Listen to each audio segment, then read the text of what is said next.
Olá, tudo bem? Hoje eu quero falar com vocês a respeito de uma data histórica muito importante, a decepção do grande desapontamento de 1844, e quero aproveitar e fazer uma relação com a crucifixão de Jesus. Mas antes quero ler o texto que está em Romanos capítulo 8, verso 28, que diz: Todas as coisas contribuem para o bem daqueles que amam a Deus, daqueles que são chamados segundo o seu propósito. A data de 22 de outubro de 1844 marcou um momento de profunda decepção para os cristãos que acreditavam na iminente volta de Jesus. Guiado pelos estudos de Guilherme Miller e a sua interpretação de Daniel 8,14, até 2.300 tardes e manhãs e o santuário será purificado, muitos esperavam que Jesus voltasse naqueles dias para restaurar todas as coisas. Contudo, quando a data chegou e passou sem que Jesus voltasse, o evento ficou conhecido como grande desapontamento. Os fiéis enfrentaram escárnio, humilhação pública e um profundo sentimento de perda, como se tudo aquilo que eles acreditassem fosse um engano. Porém, a partir dessa crise, surgiu um movimento ali de entendimento e estudo das Sagradas Escrituras. Após revisar a Bíblia, perceberam que o evento ocorrido em 1844 não era a volta física de Jesus, mas o início do seu ministério no lugar santo dos santos do santuário celestial. Esse momento se tornou a base para o surgimento do movimento adventista e a sua missão de pregar o Evangelho. Assim como os crentes de 1844, os discípulos de Jesus também experimentaram uma grande decepção quando Jesus foi crucificado. Imagine só, eles tinham colocado a sua esperança em um Messias que traria libertação política e restauraria de forma imediata Israel. A crucifixão parecia o fim de todos os seus sonhos. Confusos e abalados, os discípulos se dissiparam e ficaram escondidos, temendo o próprio futuro. Aqueles momentos de dor, no entanto, preparavam o caminho para um milagre ainda maior, a ressurreição de Jesus. Somente após a ressurreição que eles entenderam que aquela aparente derrota era, na verdade, a vitória sobre o pecado.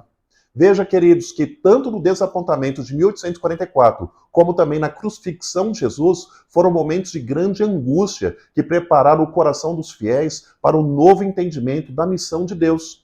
A dor do início foi necessária para que eles pudessem ver além das aparências e confiar nos propósitos divinos. Em ambas as situações, os crentes tiveram que redefinir as suas experiências. Os discípulos passaram a esperar um Messias não mais político, mas um Messias que restaurasse o mundo espiritual e libertasse eles do pecado. Da mesma forma, os adventistas perceberam que o plano divino envolvia a obra celestial antes do seu retorno glorioso aqui nessa terra. A experiência de frustração não foi o fim da caminhada. Tanto os discípulos como nós adventistas encontramos novas forças para continuar a missão que Deus confiou a cada um de nós. Após a ressurreição, os discípulos levaram o evangelho em todo o mundo. Após 1844, o movimento adventista se consolidou com uma visão renovada de pregar o evangelho em todo o mundo, de acordo com as 3 mensagens angélicas.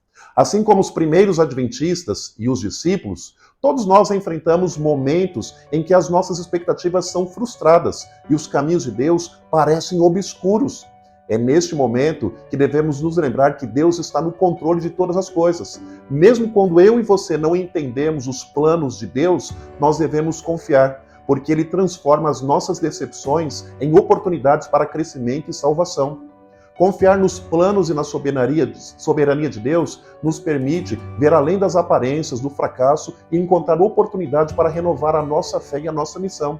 Assim como no desapontamento, eles encontraram a vitória através da pregação do Evangelho e na confiança em Deus, a nossa fé deve ser renovada a cada dia. Em 1844, Jesus passa do lugar santo para o Santíssimo e começa um juízo investigativo. A partir daquele momento, abriu-se a oportunidade para a pregação do Evangelho, para que mais e mais pessoas pudessem ter um encontro verdadeiro e genuíno com Jesus Cristo. Então, queridos, aquele momento não foi um momento de decepção, e sim uma oportunidade para nós, como igreja, nos prepararmos para a volta de Jesus. Hoje é dia 22 de outubro, já se passaram muitos anos, mas a nossa experiência com Cristo precisa ser renovada dia a dia e a nossa confiança que Ele vai voltar deve crescer a cada momento. Então aproveite a data de hoje para fazer um voto com Deus, para renovar a sua experiência cristã e para se preparar e pregar o Evangelho para maior número de pessoas. Jesus não voltou em 1844, mas Ele voltará. E no momento que Ele voltar, e a Bíblia não fala exatamente qual é esse momento, nós devemos estar preparados. Que Deus abençoe você ricamente e que ao lembrar dessa data, possamos lembrar também da misericórdia de Cristo, porque se Jesus não voltou, é porque Ele tinha um plano especial na minha e na sua vida. Que Deus abençoe você ricamente e um grande abraço.